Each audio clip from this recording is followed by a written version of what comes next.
This is Jon Snow. He's king in the north. Hey everybody, they finally did it. So we got to talk about episode 3. Careful for spoilers if you haven't seen the episode yet. If you're new to the channel, be sure to subscribe to get everything. I do a weekly Game of Thrones giveaway. So let's just get into it. There's so much stuff, and the battles, surprisingly, were almost non-events. So it was more about the coming together of peoples. Like you see Daenerys extending an olive branch to Jon Snow in the form of the dragon glass, and you literally see Samwell shake Jorah's hand. Because I guess the show has completely cured him. I don't think they're trying to say that Samwell might get grayscale. He seems 100% cured.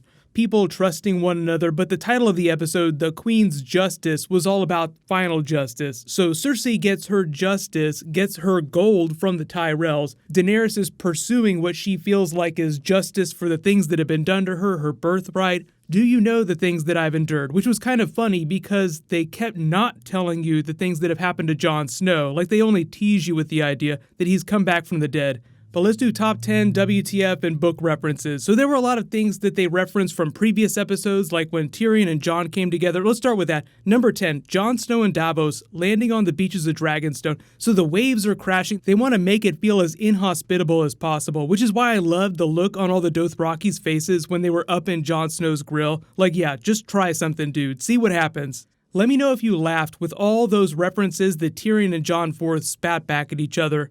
Picked up a few scars along the way, just referencing Tyrion getting part of his nose chopped off during the Battle of Blackwater, Tyrion referencing being on the other side of that battle from Sir Davos, the bastard of Winterfell, the dwarf of Casterly Rock. How did a bastard become Lord Commander of the Night's Watch, then become King of the North? How did a dwarf and a Lannister become Hand of the Queen to Daenerys Targaryen?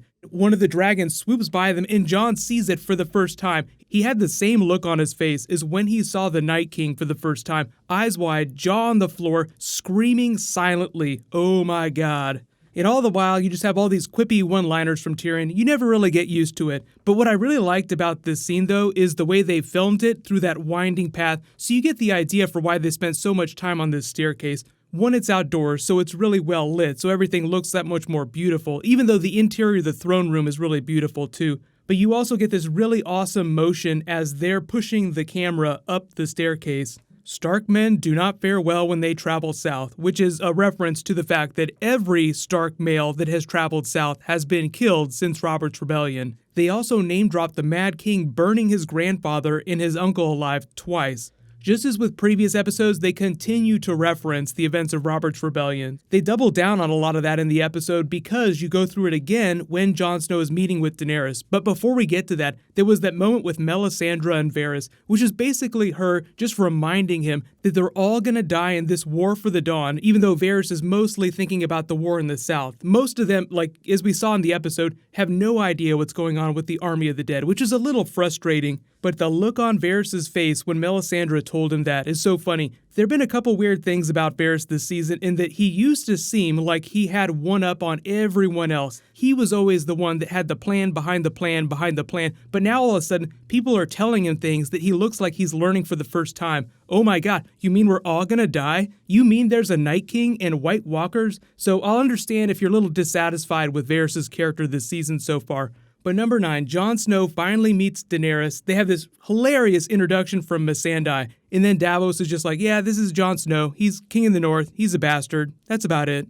But of all the fan fiction that's been written about this moment, the first time that they meet, I feel like they were relatively truthful to the situation. Daenerys is hell-bent on taking the Iron Throne. She doesn't know anything about the War for the Dawn. So her reaction to that, I felt like was pretty natural. Like, you're telling me that there's this mystery thing in the north that I've never seen and I need to take my army up there and forget about the thing that I've been planning to do for the last 6 seasons. Hell no. But then they slowly extend the olive branch. But I feel like it's really hard for the show to win in a situation like this because you don't really know what George R. R. Martin was going to do with this scene, and no matter what you do, people are going to cry fan fiction, fan service. So I feel like the way it went down was actually pretty middle of the road. It could have been way worse. But it was really all about getting them in frame together. So like you film them really far apart, then slowly she starts stepping forward, and then eventually the camera perspective switches and you see her step into frame with him for the first time. So that was what this whole moment was about, just getting them in frame together, and then surprise, Daenerys being completely overconfident. I don't need your help, just as Varys comes running in looking out of breath to tell her that, yeah, she definitely needs some help because she just lost most of her fleet. So number 8, they fish Theon out and they call him a coward. Wait, well, everybody died, but you survived. How did you survive if you didn't run away, coward? And you get that glorious warrior's welcome reverse walk of shame from Euron. The Sand Snakes marching behind them, everybody throwing stuff at them as they're cheering Euron on. He rolls up to Cersei on the Iron Throne, and she just looks so excited, like, oh my god, it's Christmas. Lena Headey has the best faces, like she's so subtle with it, this balance of excitement and rage on her face, as Euron just continues to taunt Jaime, which was probably one of the funniest moments of the episode, as she just goes on and on, laying it on so thick. How do you think your sister likes it? Can you give me some advice? Does she like the finger in the bum? And you can just see Jaime slowly blowing his stack. So you kind of see how they're setting the stage for Jaime to break with Cersei. Like, he's not super into it when they spend the night together. Then later in the episode, the Queen of Thorns starts beating him in the face with it too. She's a monster. She's terrible. She'll ruin you. He still hasn't quite got to that point. So the mistake that Jaime realized that was in the episode description was actually something that was a reference to Robb Stark, which I'll talk about in a second. But was anyone else surprised by how restrained Cersei was in the Black Cells with the Sand Snakes? I actually thought that she was going to be even more vicious because of what she did to the Shame Nun. You have Zombie Mountain there, she's referencing Oberyn Martell's death, Ellaria Sand is losing it, and then you realize as she sort of turns her attention to Tyene, your daughter's very beautiful, like my daughter, you probably love her the most, like I love my daughter the most. So she's just going to force her to watch her slowly die from the same poison that they poisoned Myrcella with, which seems very terrible, but I actually expected the show to do something a little more graphic. I would say that Bronn might help her out just because he has a soft spot for Tyene in particular, but he's all the way down in Highgarden, so we'll see how long it takes that poison to work its effects on her. But number 7, Cersei, just like a boss, is doing whatever she wants. She openly flaunts that she's sleeping with Jaime to the help, and then dominates Tycho Nestoris, telling him that she's not the underdog that she thinks he is. So you kind of spot their strategic mention of Highgarden. They're the next richest people in the kingdom, and they're your enemies right now. So you cut to the end of the episode as they're loading the gold up. Oh yeah, just like Cersei said, a Lannister will always pay their debts. So now it seems like the Iron Bank is going to continue to fund the Lannisters' war efforts, while Daenerys has lost half of her army. And that doesn't even include the special ballista that Qyburn is making to take down the dragons. So Cersei is seeming like a pretty big badass right up until the end of the episode when the Queen of Thorns just snatches that right away from Jaime. Tell her I want her to know it was me. But number 6, Jon Snow and Daenerys finally coming together, them standing together much closer in frame. This is the closest they've ever been. And you see how they're slowly pushing them together. Like, okay, you can have the dragon glass, which I think is worthless right now, but is secretly super valuable to you. We'll see how long it takes for Daenerys to take her forces north. But there was this big speech that Tyrion gave Jon. That was actually probably one of the better speeches in the episode about how he needs to give Daenerys something to believe in. And also, at the same time, Davos had that remark earlier where he said the men of the North believed in Jon Snow. That's why they follow him. So at some point this season, Jon Snow is going to have to make Daenerys believe in him whether or not she actually believes in the White Walkers. It makes it a much more personal thing, them coming together. Like, imagine us getting to a moment where Daenerys says something like, I don't really believe in all this craziness that you're talking about north of the wall, but I believe in you. Like, I care about you. So think about where they are right now and how much distance they have to cover emotionally before they believe in each other in that way. A lot of great subtle references and winks at Jon Snow secretly being a Targaryen. These are the dragons. They're named for my brothers, Rhaegal and Viserion. They're dead now. Your brothers are also dead too, so they sort of bond over their dead brothers. Such a great image of him being in frame with Daenerys and the dragons at the same time. But number 5, not so much a WTF, but just a quick look at how Sansa's doing being an administrator at Winterfell. So she understands that they have a really long winter coming. They need a lot more grain than they have right now. She understands what the cold is going to do to the armor, so she knows how to plan ahead, and she gets that crazy speech from Littlefinger about how she should be paranoid and fight battles all over the place in her mind all the time. Then you will never be surprised. Just as number 4, surprise, surprise, Bran rolls up super zen as she starts losing it. I love Bran's reaction too.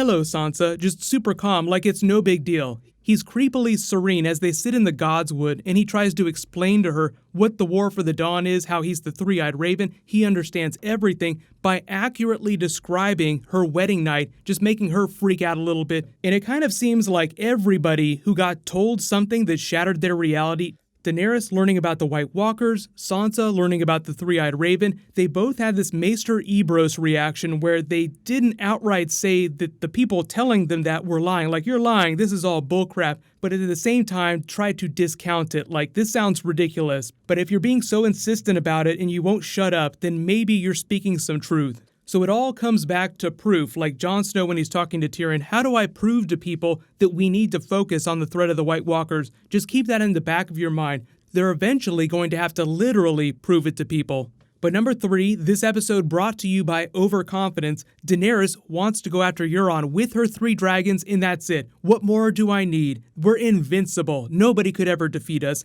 Meaning that she's ready to get the rug pulled out from under her as you go to Casterly Rock, and it's almost a non-battle, like literally it was over in minutes. And I did love the way that Tyrion referenced creating the sewer system, which is actually something right out of the books, but the back door was literally something that he concocted so that he could smuggle whores in when he was older. A friend of mine told me, "Give me 10 good men and I'll impregnate the bitch." That's actually a line right from Bronn, meaning that we were probably getting ready to see him, which we did during the Highgarden scene, but we didn't get any speaking lines. He's just sitting there right next to Jaime. So it was a pretty good reveal though when Grey Worm realizes that something's wrong. There should be more people. Where are all the Lannisters? As you turn around and see Euron destroying the rest of their ships while you jump to Highgarden. So number 2 was the big Highgarden battle, which also was kind of not a big battle. Like you see them roll up with all those Lannister soldiers, and then boom, you just cut to the end of the battle, Jaime walking through Highgarden with all these dead Tyrell soldiers around. You see them packing the gold up. But really the best part of this was number 1, of course, the way the Queen of Thorns goes out when she's talking to Jaime. So 1, she tries to talk a little bit of sense to him, even tries to get a last confession out of him. "I won't live to tell any of the secrets that you give to me." And she notices that he's wearing Widow's Wail. Man, he was terrible. I laughed so hard when she made fun of Joffrey. And then as Jaime is trying to be really civil, and she takes the poison immediately and tells him the reality of how Joffrey died. It was just so beautiful. The look on Jaime's face as he starts to lose it just a little bit. But behind that, you see some of the seeds of doubt that she's sown in him. Cersei is terrible. She's a plague. You will regret your role in spreading it just as much as I have. But Diana Rigg was a great actress. I'm sorry to see her go. Now's as good a time as any to kill off the character. They really want to take Daenerys' small council from her, so she needs more help, which is only going to push her closer together with Jon Snow. She will need the North very soon, but she still has the dragons, she still has the Dothraki, and most of the Unsullied. You may have spotted that Robb Stark comment that Jaime made.